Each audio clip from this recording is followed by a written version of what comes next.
In the autumn of 2002, in a small Pennsylvania borough where neighbors still left their doors unlocked and children played until the streetlights came on, 3 kids walked into the woods behind their homes and only one walked out. The 2 who didn't return were 4 and 5 years old. Their names were Emma Kline and Jacob Hartley. And for 11 years, everyone in that town believed they knew exactly what happened to them. What they didn't know was that the person responsible had been hiding in plain sight the entire time, protected by an assumption so deeply embedded in the community's understanding of safety that even seasoned investigators never thought to question it. Before I take you back to that October afternoon when everything changed, go ahead and subscribe to this channel. These stories are told to make sure the truth doesn't disappear with time. Drop a comment letting us know where you're watching from. We'd love to know how far these stories reach. The borough of Millstream sits in central Pennsylvania, tucked between rolling hills that turn gold and crimson every fall. In 2002, it was home to just over 3,000 people. Everyone knew everyone. The kind of place where your third-grade teacher was also your neighbor's aunt, where the fire department still held pancake breakfasts on Saturday mornings, where gossip traveled faster than the internet ever could. Emma Kline was 4 years old that October. She had light brown hair that her mother, Rachel, always pulled into 2 careful pigtails before preschool. Emma loved drawing with sidewalk chalk, insisted on wearing her red rain boots even when it wasn't raining, and had recently become obsessed with collecting acorns. She'd fill her pockets with them, leave little piles on the kitchen counter, sort them by size on the living room floor. Her father, Tom, worked third shift at a manufacturing plant 20 minutes away. Rachel stayed home with Emma and her older brother, Dylan, who was 7. Jacob Hartley was 5. He lived 2 houses down from the Klines on Meadowbrook Lane, a quiet street where all the homes had been built in the 70s, modest ranches with small front yards and larger backyards that backed up to a stretch of undeveloped woodland.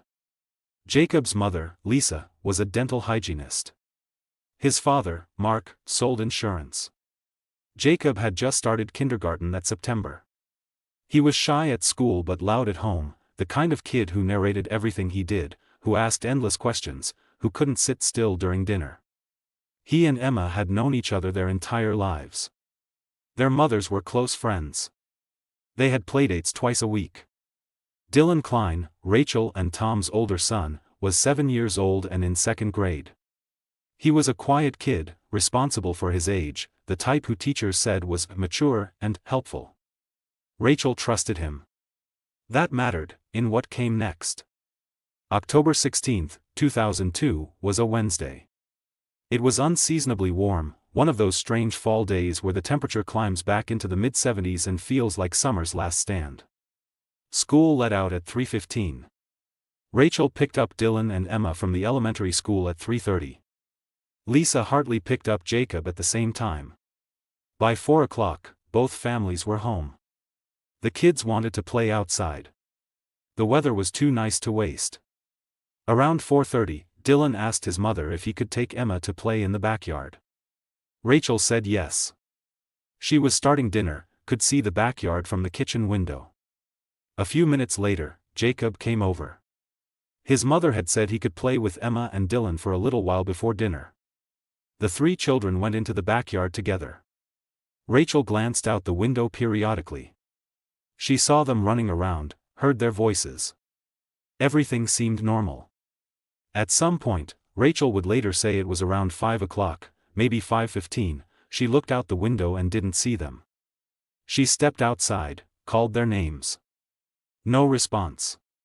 She walked to the edge of the yard, looked toward the woods. Nothing. She called again, louder this time. Still nothing. That's when the first thread of worry began to tighten in her chest. She went back inside, checked the front yard. Not there. She walked to the Hartley house, knocked on the door. Lisa answered. Rachel asked if Jacob was home. Lisa said no, she thought he was still playing at the Kline's house. Both mothers stepped outside, calling the children's names. Their voices carried down the street, sharp with rising panic. Dylan appeared first, walking out from the tree line at the back of the yard. He was alone. His face was pale. Rachel ran to him, grabbed his shoulders, asked where Emma and Jacob were. Dylan's voice was small. He said they'd gone into the woods. He said he'd told them not to, but they went anyway. He said he tried to follow them, but he lost them. He said he'd been looking for them, calling for them, but they didn't answer. Rachel's panic became something physical, a weight pressing down on her lungs. Lisa was already running toward the woods, screaming Jacob's name. Rachel told Dylan to stay in the yard, then ran after Lisa.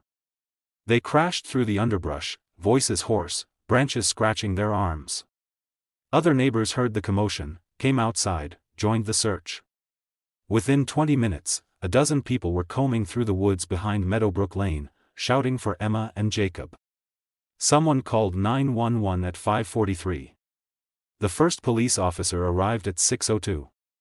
By 6:30, the woods were filled with officers, firefighters, volunteers. They brought flashlights as the sun dropped below the horizon. The search went on through the night. Rachel and Tom Kline stood at the edge of their backyard, holding each other, watching the beams of light move through the trees like ghosts. Lisa and Mark Hartley did the same 2 houses down.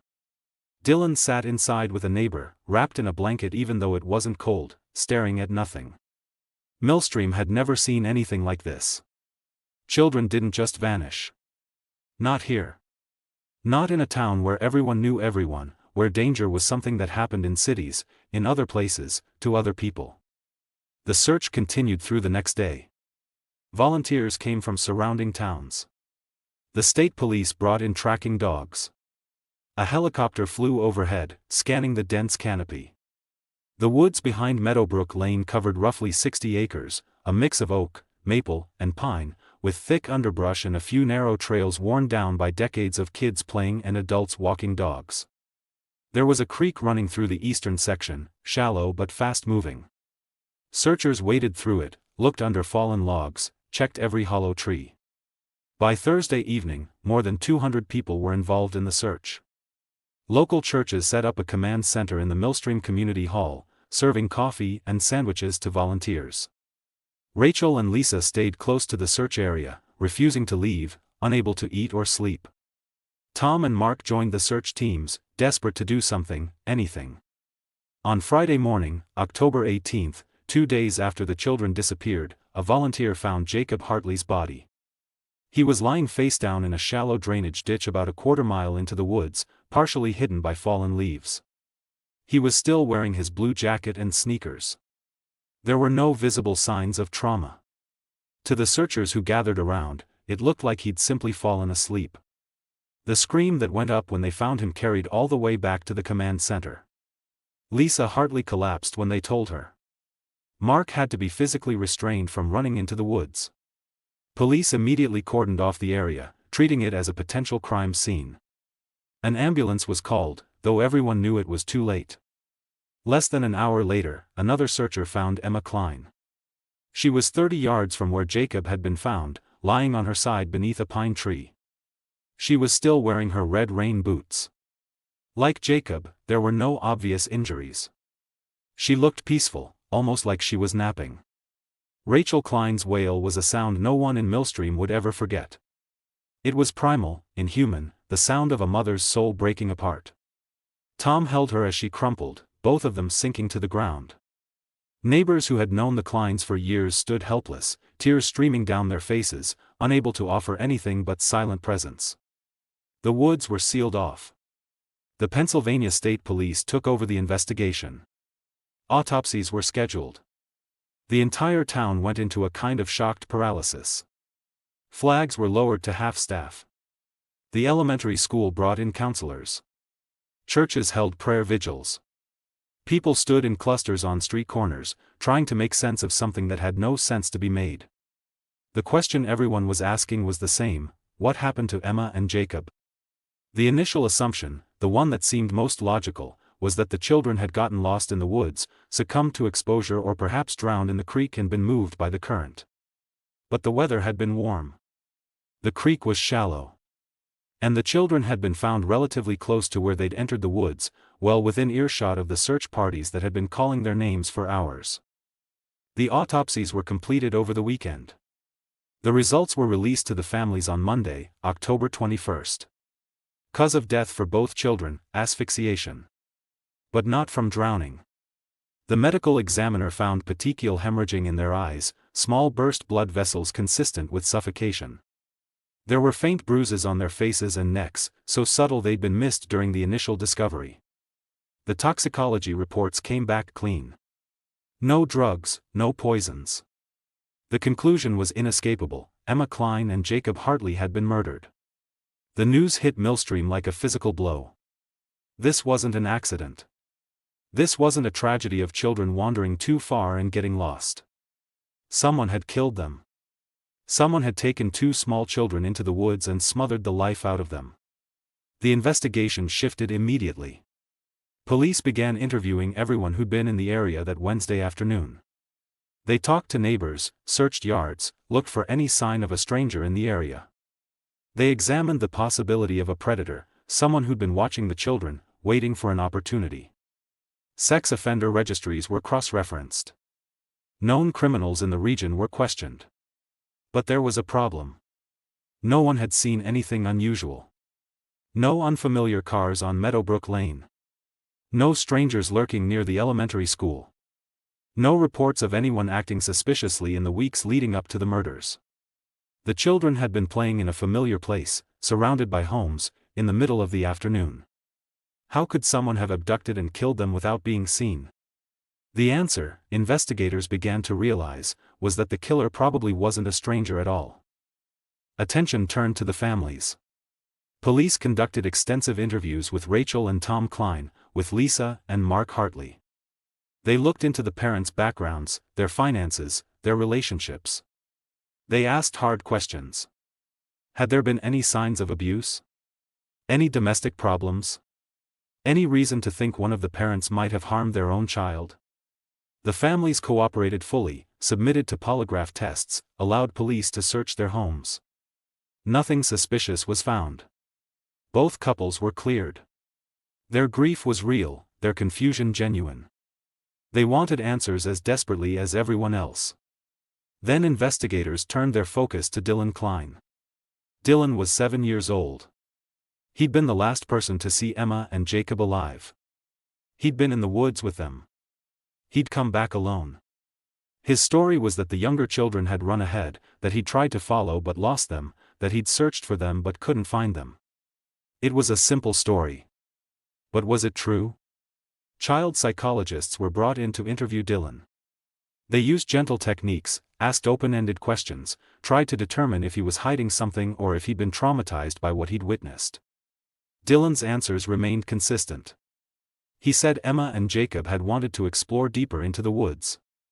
He said he'd told them not to go, but they didn't listen. He said he'd tried to keep up, but they were running and he couldn't see them anymore. He said he'd looked for them, called their names, but they never answered. He said he'd gotten scared and came back home. The psychologists noted that Dylan seemed subdued, withdrawn. But that was understandable given what he'd been through. There were no obvious signs of deception. No major inconsistencies in his account. He was a 7-year-old boy who'd lost his sister and his friend, who'd been the last one to see them alive, who'd spent 2 days watching his parents fall apart while police and searchers tore through the woods behind his house. Of course he was traumatized. Still, some investigators weren't satisfied. 7 years old was young, but not too young to understand right from wrong. Was it possible Dylan had done something to the other children, either intentionally or accidentally? Maybe a game that went wrong? Maybe he'd covered their faces as a prank and didn't realize they couldn't breathe? This theory was explored carefully, quietly. No one wanted to accuse a grieving child of murdering his own sister. But the possibility couldn't be ignored. Dylan was interviewed again, more directly this time. He was asked if he'd touched Emma or Jacob in the woods. He said no. He was asked if they'd been playing any games that involved covering faces or mouths. He said no. He was asked if he'd seen anyone else in the woods.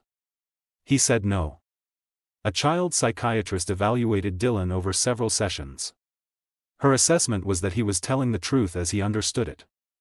She found no evidence of psychopathic tendencies, no history of violence or cruelty toward animals or other children, no red flags that would suggest he was capable of killing 2 younger children.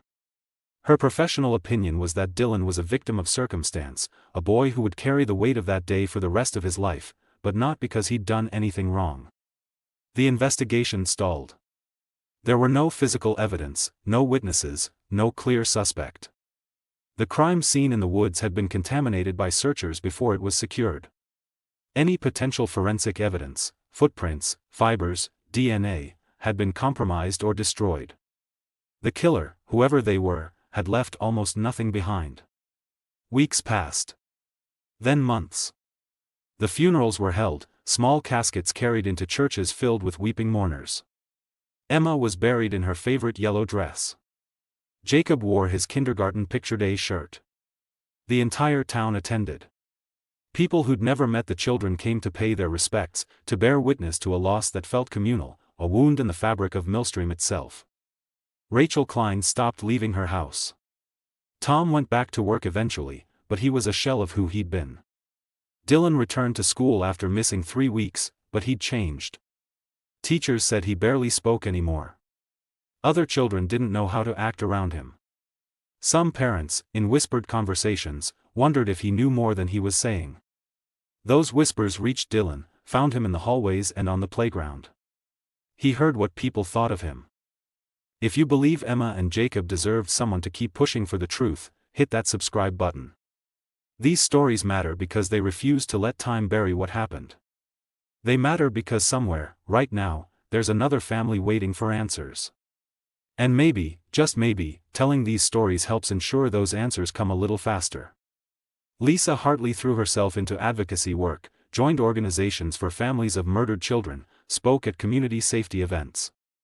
It was the only way she could function, channeling her grief into action. Mark withdrew, stopped going to church, stopped socializing. Their marriage began to fracture under the weight of Jacob's death.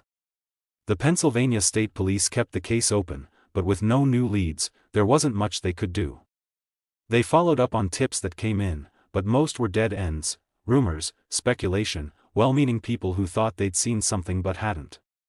The case was assigned to a detective named Leonard Marsh, a veteran investigator who'd worked homicides for nearly 2 decades. Marsh was methodical, patient, the type who didn't give up easily. But even he struggled with this one. 2 children, murdered in broad daylight, in a safe neighborhood, with no apparent motive and no evidence pointing to anyone. By the end of 2003, the investigation had essentially gone cold. It remained open, technically active, but there was nowhere left to look. The state police kept the evidence files, the autopsy reports, the witness statements. They hoped something would break eventually. Most cold cases, Marsh knew, were solved not through brilliant detective work but through luck, a deathbed confession, a guilty conscience, a relationship that falls apart and someone talks. But years went by, and nothing happened. Millstream tried to move forward, but the murders had changed the town in fundamental ways. Parents didn't let their children play outside unsupervised anymore. The woods behind Meadowbrook Lane, once a place where kids built forts and climbed trees, became forbidden territory. People locked their doors now. They watched strangers with suspicion. The sense of safety that had defined the town was gone, replaced by a low-grade anxiety that never quite went away. Rachel and Tom Kline eventually moved away. They couldn't stay in the house where Emma had lived, couldn't walk past the woods where she'd died. They took Dylan and relocated to a different county, tried to start over somewhere no one knew their story. Dylan grew up carrying the weight of what happened. He didn't talk about it, didn't make friends easily, struggled in school not because he wasn't smart but because he couldn't focus, couldn't escape the feeling that people were always watching him, always wondering. Lisa and Mark Hartley divorced in 2005. Lisa stayed in Millstream, kept Jacob's room exactly as it had been, visited his grave every week. Mark moved to Ohio, remarried, tried to build a new life. He rarely spoke about Jacob. It was too painful. Detective Leonard Marsh retired in 2007, but before he did, he made sure the case file was handed to someone who would care about it. That someone was Detective Andrea Cole, a younger investigator who'd grown up in a town not far from Millstream. Cole had heard about the Kline-Hartley murders when she was in college. The case had stuck with her. When she joined the state police, she'd requested to be involved in cold case work, specifically hoping she might one day get a chance to look at this one. Cole spent months reviewing the file. She read every interview transcript, studied the autopsy reports, examined the crime scene photos. She wasn't looking for anything specific at first, just trying to absorb the details, to understand the case from every angle. She noted the lack of physical evidence, the absence of a clear suspect, the fact that the children had been killed in such close proximity to their homes without anyone seeing or hearing anything unusual. She also noted something that had bothered previous investigators but never led anywhere: the children had been found relatively close to each other, and both had been positioned almost gently. They weren't hidden, exactly, but they weren't displayed either. They looked like they'd been laid down carefully, almost peacefully. That suggested the killer had known them, had perhaps even cared about them in some twisted way. A stranger, a predator, wouldn't have taken that kind of care. Cole began re-interviewing people who'd been involved in the original investigation. She talked to neighbors who'd lived on Meadowbrook Lane in 2002, asked if they remembered anything, even small details, that might not have seemed important at the time. She spoke with teachers from the elementary school, with parents of other children who'd known Emma and Jacob. Most had moved on, didn't want to revisit the tragedy.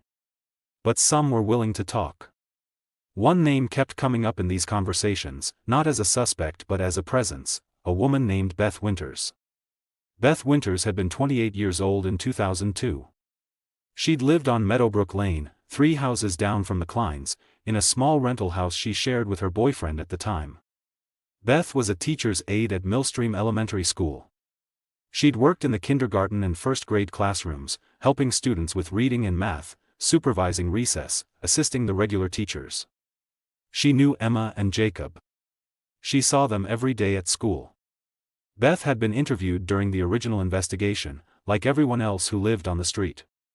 She'd told police she'd been home the afternoon of October 16, had seen the children playing outside earlier in the day but hadn't noticed when they went into the woods. She'd joined the search effort that first night, had been one of the volunteers combing through the trees. After the murders, she'd attended the funerals, brought casseroles to the families, helped organize a memorial fund at the school. Nothing about Beth had raised any red flags in 2002. She was cooperative, seemed genuinely devastated by the deaths, had no criminal record, no history of violence or instability. She'd continued working at the elementary school for another year, then moved to a different district in 2004. By 2008, when Detective Cole started reviewing the case, Beth Winters was living in a different town, working as a full-time teacher, engaged to be married. But Cole noticed something in the interview transcripts that made her pause. When Beth had been asked where she was the afternoon of the murders, she'd said she was home alone. Her boyfriend had been at work. She couldn't account for her exact movements, hadn't seen or heard anything unusual. It was a perfectly reasonable statement. Except that Beth's house had a direct view of the Kline's backyard. If she'd been home, if she'd been near her windows at any point that afternoon, she almost certainly would have seen the children playing. Cole pulled phone records, looked at the timeline more carefully.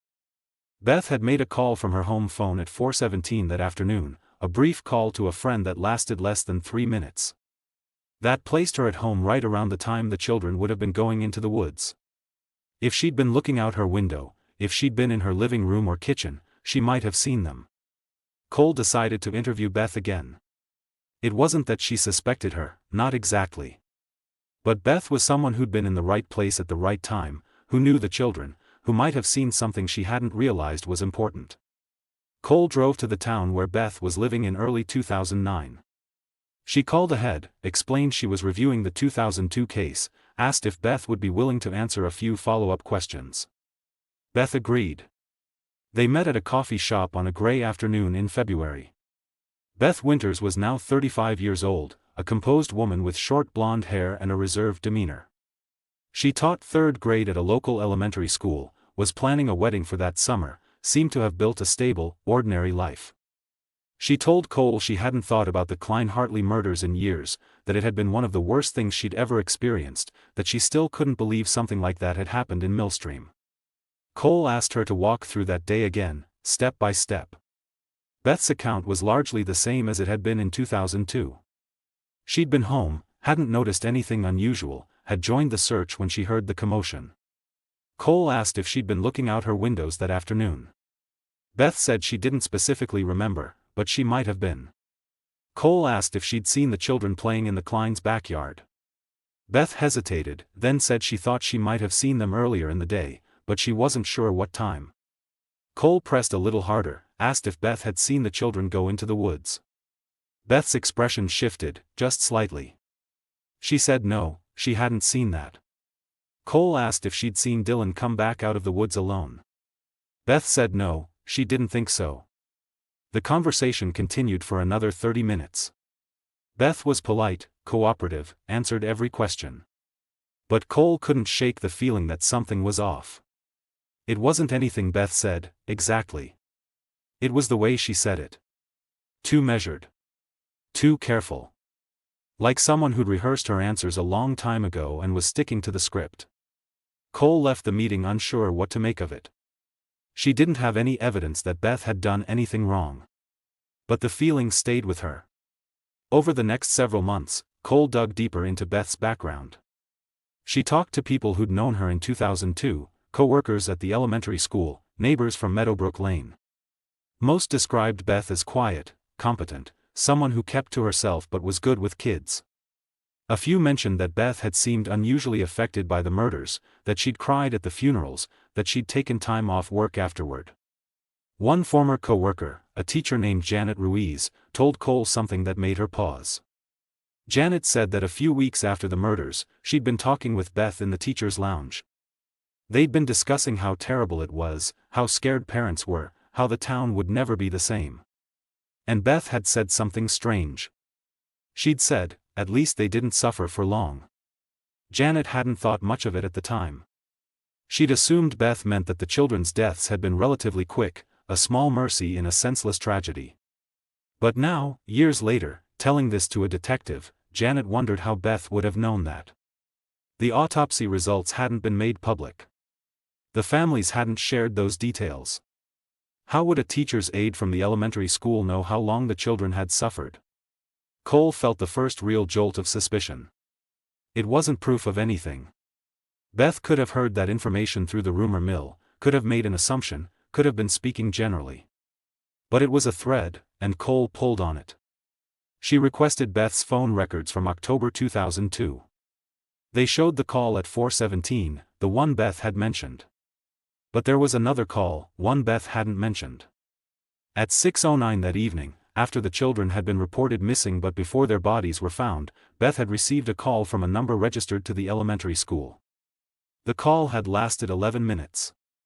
Cole tracked down the school's records, found that the call had come from the principal's office. She spoke with the principal, who was still working at the school. He remembered calling Beth that night to ask if she'd joined the search effort, to let her know how serious the situation was. He said Beth had sounded shaken, had said she was already planning to help, had asked if there was any news. That call, by itself, meant nothing. But Cole noticed something else in the phone records. In the days following the murders, Beth had made several calls to a crisis hotline, calls she'd never mentioned to police. Cole contacted the hotline, explained the situation, asked if there were any records of what Beth had discussed. The hotline couldn't share specific content due to confidentiality, but they confirmed that Beth had called multiple times in late October 2002, that the calls had been logged as high distress. Cole began to wonder, was Beth traumatized because she'd witnessed something terrible happen to children she knew? Or was she traumatized because she'd done something terrible?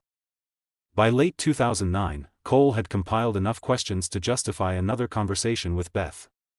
She reached out, asked if they could meet again. Beth agreed, though this time she seemed less willing. They met at the same coffee shop in March 2010. Cole approached the interview differently this time. She didn't accuse Beth of anything, didn't suggest she was a suspect. She framed the conversation as though she was trying to help Beth remember details that might have been overlooked.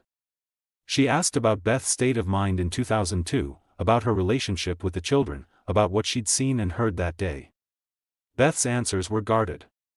She repeated what she'd said before, stuck to her story. But when Cole asked about the comment Beth had made to Janet Ruiz, "At least they didn't suffer for long," Beth went quiet. She said she didn't remember saying that. She said if she had, she must have just been trying to comfort herself, trying to find some shred of meaning in something senseless. Cole asked if Beth had ever been in the woods behind Meadowbrook Lane. Beth said yes, she'd been there during the search. Cole asked if she'd ever been there before that night. Beth hesitated, then said she might have walked through there once or twice, but she didn't remember specifically. The conversation ended without any breakthroughs. But Cole left with a stronger sense that Beth was hiding something.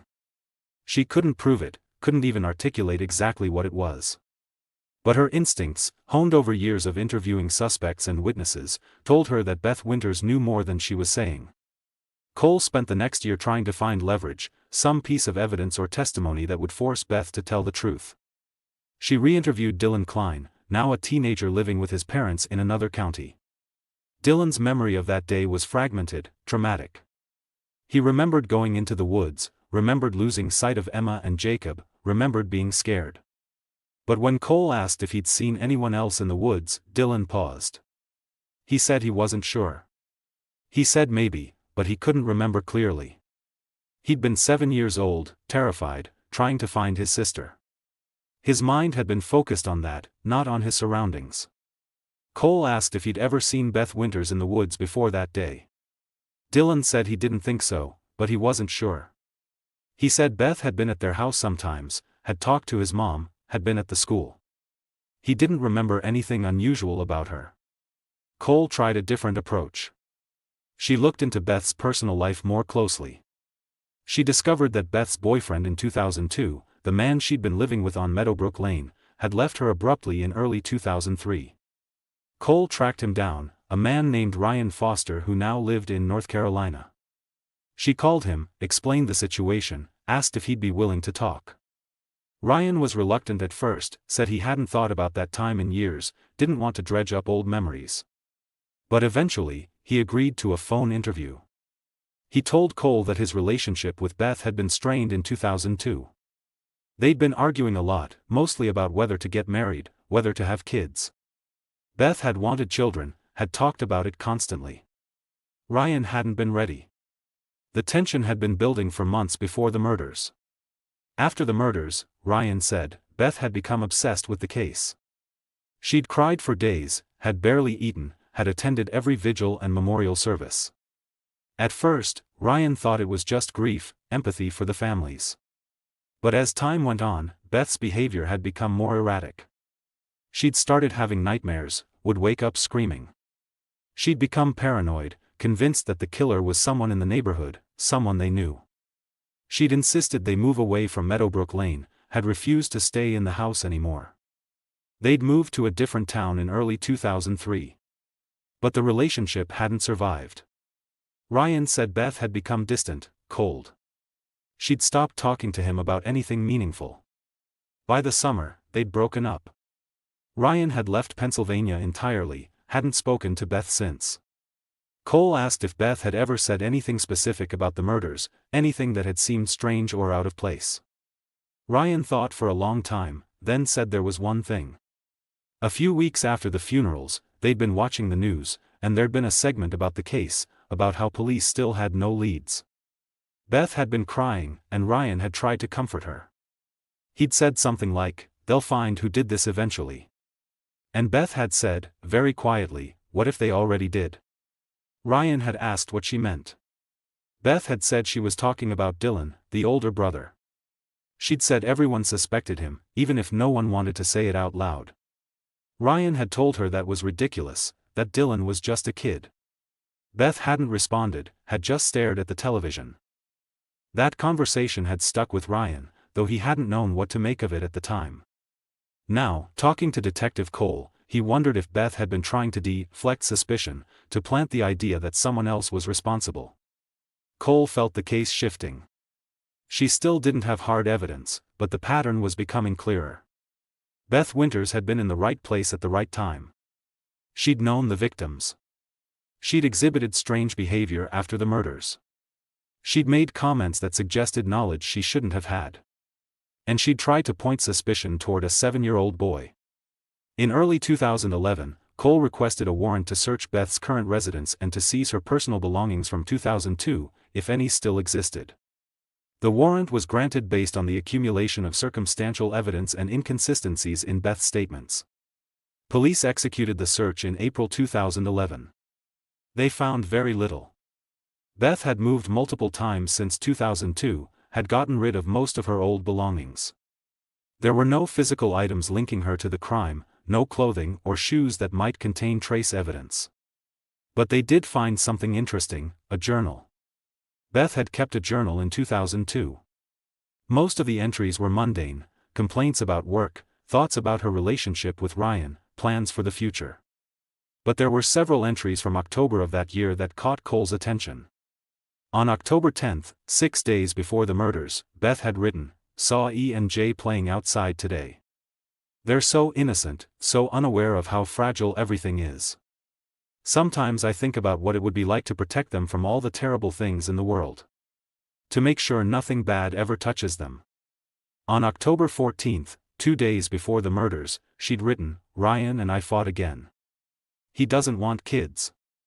Says he's not ready, maybe never will be. I don't understand how he can be so selfish. Children are the only thing that matters. The only pure thing left." There was no entry for October 16, the day of the murders. The next entry was dated October 22, 6 days later. It read, "I can't sleep. I can't eat. Every time I close my eyes, I see them. I keep thinking about how quiet it was. How they didn't understand. I wanted to help them. I wanted to save them. But I couldn't. And now everyone will hate me forever." The journal was submitted as evidence. Cole brought it to the district attorney, laid out the entire case, the timeline, the inconsistent statements, the suspicious comments, the journal entries. The DA agreed there was enough to bring Beth in for formal questioning. In June 2011, 9 years after the murders, Beth Winters was brought to the state police barracks for an interview. She was informed that she was not under arrest but that she was being questioned as a person of interest in the deaths of Emma Kline and Jacob Hartley. She was read her rights, asked if she wanted an attorney present. She said no. She said she had nothing to hide. Cole conducted the interview along with another detective. They started with the basic timeline, asked Beth to go through her account of October 16, 2002, one more time. Beth repeated what she'd said before: she'd been home, hadn't seen anything unusual, had joined the search when she heard the children were missing. Then Cole showed her the journal entries. Beth's face went pale. She said the journal was private, that those thoughts didn't mean anything. Cole asked her to explain what she'd meant by, "I see them," and how quiet it was. Beth said she'd been talking about the funerals, about seeing the children's bodies in their caskets.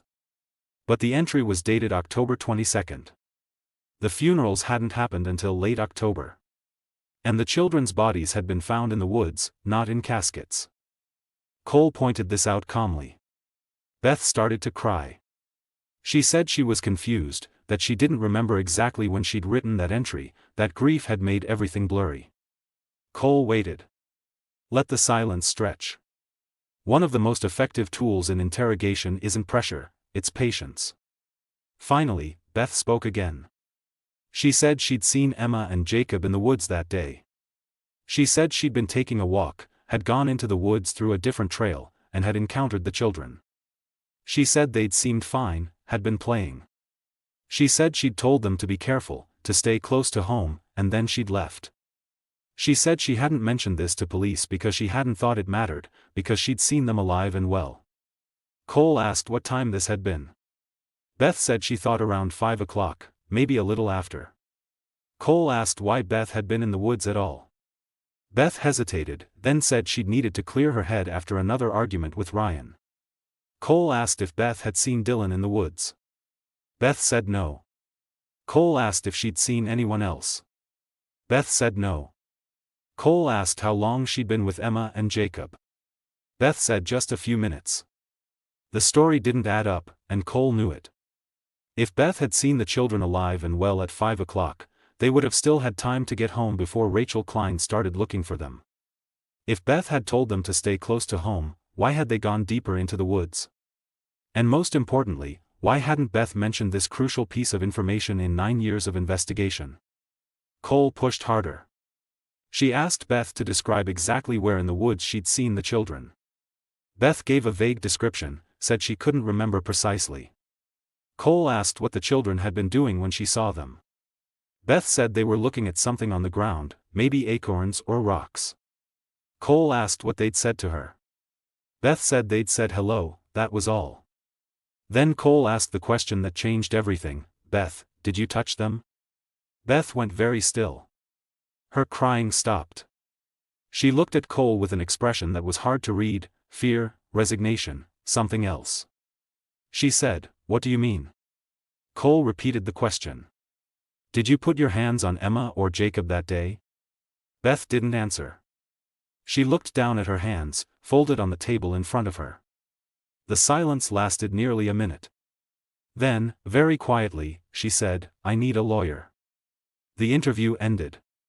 Beth was not arrested that day, there still wasn't enough physical evidence to charge her.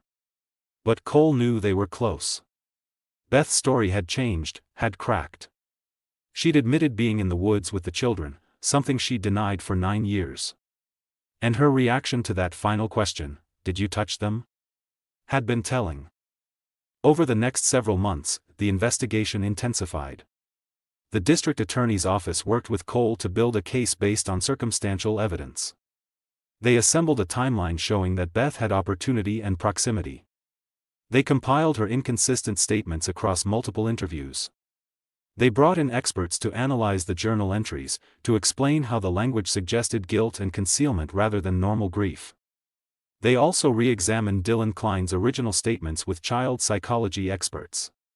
One expert noted that Dylan had initially said he'd lost Emma and Jacob in the woods, that they'd run ahead and he couldn't keep up. But in later statements, he'd said they'd gone into the woods, a more passive construction. The expert suggested this might indicate that Dylan had seen someone else with the children, someone who'd led them away, but that he'd been too young or too traumatized to process or articulate what he'd seen. Cole interviewed Dylan again in late 2011. He was 16 now, more capable of accessing difficult memories.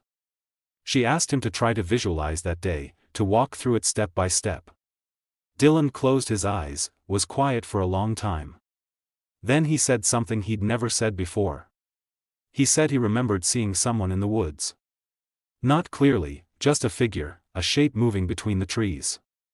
He said he'd thought it was another kid at first, maybe someone from the neighborhood.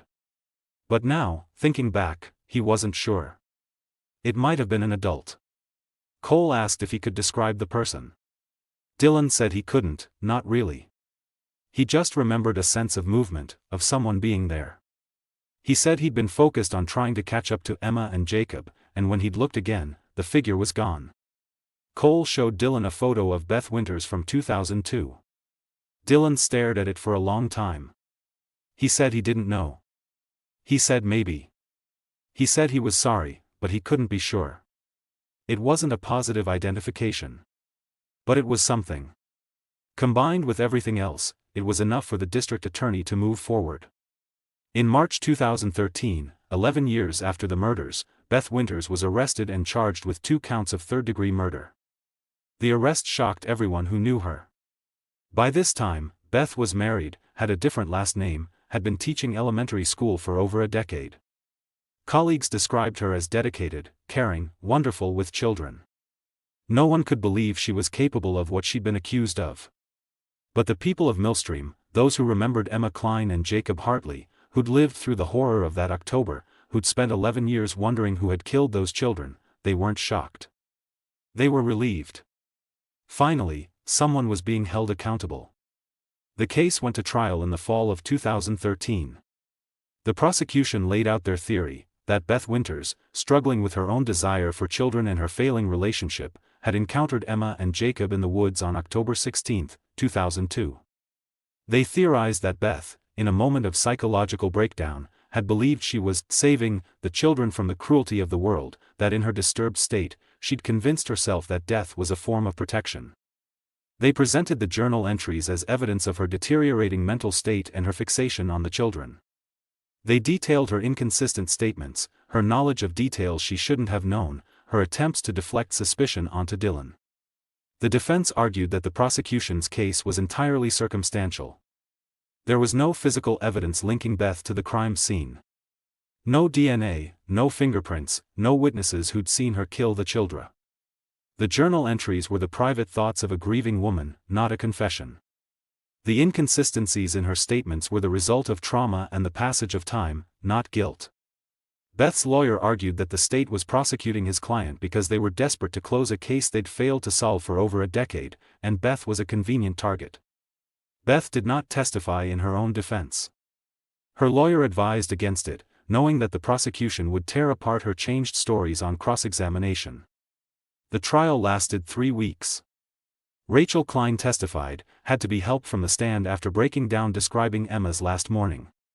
Lisa Hartley testified, her voice steady but hollow, talking about Jacob's love of questions, the way he used to narrate everything he did. Detective Andrea Cole testified for 2 full days, walking the jury through every step of her investigation, every inconsistency, every piece of evidence. Dylan Kline, now 18 years old, testified about what he remembered from that day. He described the figure in the woods, the sense that someone had been there. Under cross-examination, he admitted he couldn't be certain, that his memories were fragmented and unreliable. But he also said, with quiet conviction, that he knew his sister and Jacob hadn't just wandered off and died. Someone had been with them. Someone had done this to them. The jury deliberated for 4 days. On a cold afternoon in November 2013, they returned a verdict, guilty on both counts of third-degree murder. Beth Winters showed no reaction when the verdict was read. She sat perfectly still, her hands folded in her lap, staring straight ahead. Behind her, in the gallery, people wept, not for her, but for Emma and Jacob, for the justice that had taken 11 years to arrive. Sentencing was scheduled for December. Under Pennsylvania law, third-degree murder carried a maximum sentence of 20 to 40 years. The prosecution asked for the maximum.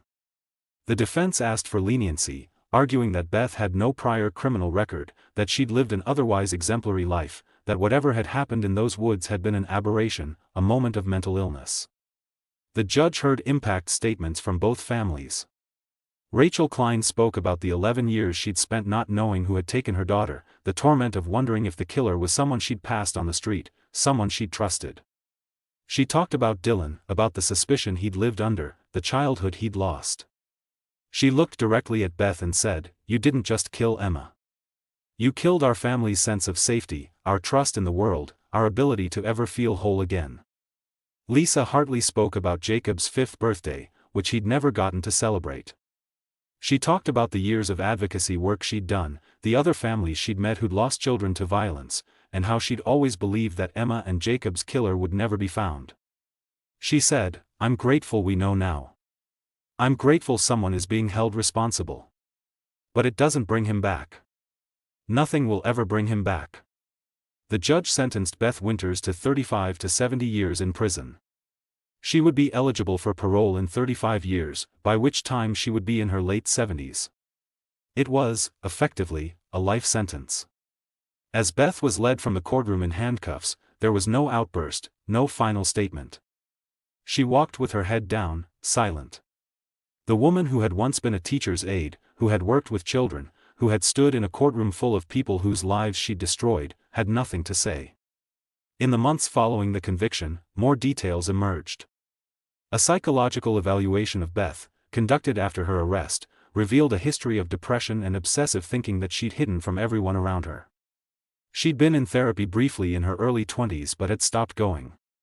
She'd never been diagnosed with any serious mental illness, but the evaluating psychiatrist noted traits consistent with a delusional disorder, specifically, the belief that she knew better than others what was good for people, especially children.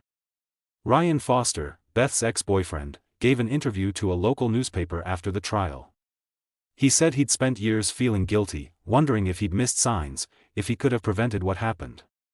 He said Beth had always been intense about children, had sometimes said disturbing things like, "The world is too cruel for innocent souls," or, "Some people aren't meant to grow up and face all this pain."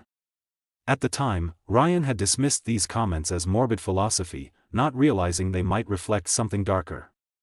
The question everyone wanted answered, why Beth had killed Emma and Jacob, was never fully resolved. Beth never confessed, never explained her actions. The prosecution's theory, that she'd been in a psychotic break and believed she was protecting the children by ending their lives, was the most coherent explanation available. But without Beth's own account, it remained speculation. Some people in Millstream believed Beth had simply snapped that day, that years of frustration about not having children of her own, combined with whatever argument she'd had with Ryan, had pushed her into a brief but catastrophic moment of insanity. Others believed there was more to it, that perhaps Beth had planned it, had been watching the children for weeks or months, waiting for an opportunity. What was clear was that 2 4- and 5-year-old children had walked into the woods on a warm October afternoon and had encountered someone they trusted, someone who worked at their school, someone who should have kept them safe. And that person had made a choice that destroyed not just Emma and Jacob, but their families, their community, and countless lives connected to them. Detective Andrea Cole retired from the state police in 2015. Before she left, she made sure every document related to the Kline Hartley case was properly archived, digitized, preserved.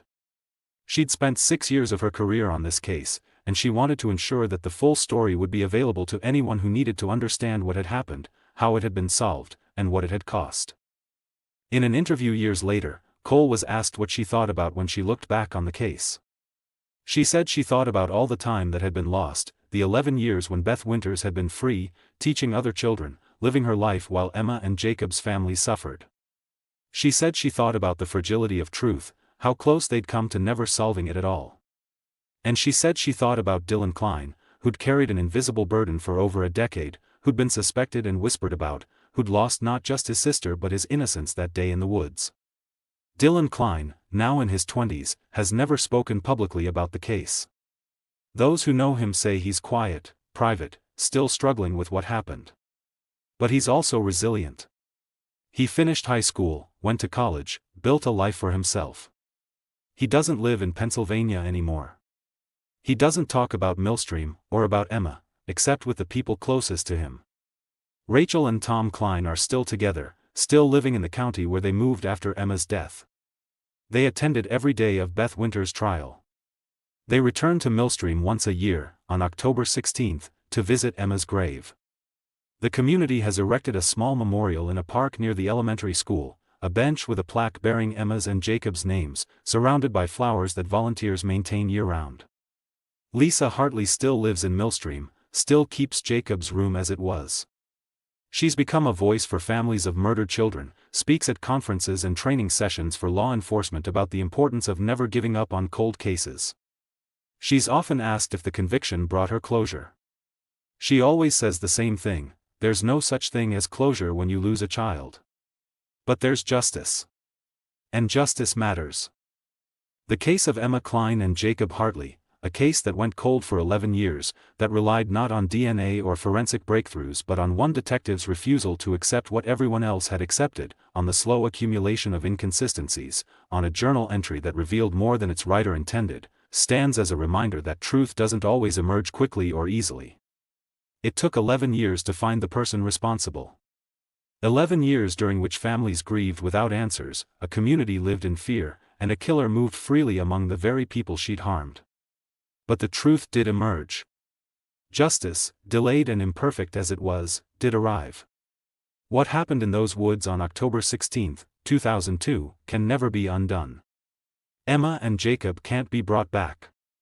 Dylan Kline will carry that day with him forever. Rachel, Tom, Lisa, and Mark will live the rest of their lives with a hole that can never be filled. But the person who took Emma and Jacob from them, who stole their futures and shattered their families, who believed she could walk away from what she'd done, she didn't. She was found. She was named. She was held accountable. In a world where so many crimes go unsolved, where so many families never get answers, where killers sometimes do walk away forever, that matters. It doesn't heal the wound. But it proves that the wound was real, that the lives lost were valued, that someone cared enough to fight for the truth even when the trail went cold. Emma Kline would be 27 years old now.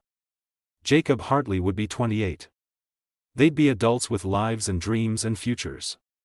Instead, they're frozen at 4 and 5, remembered as they were that last afternoon, playing in a backyard, running into the woods, trusting that the world would keep them safe. Rest in peace, Emma. Rest in peace, Jacob. And to those who loved them, who fought for them, who refused to let their deaths be forgotten, you kept them alive in the only way you could. By never stopping. By never accepting silence in place of truth. That's not closure. But it's something. Sometimes, that something is all we get. If you haven't already, please subscribe, like, and share this with someone you know who values stories like this. I'll see you in the next one.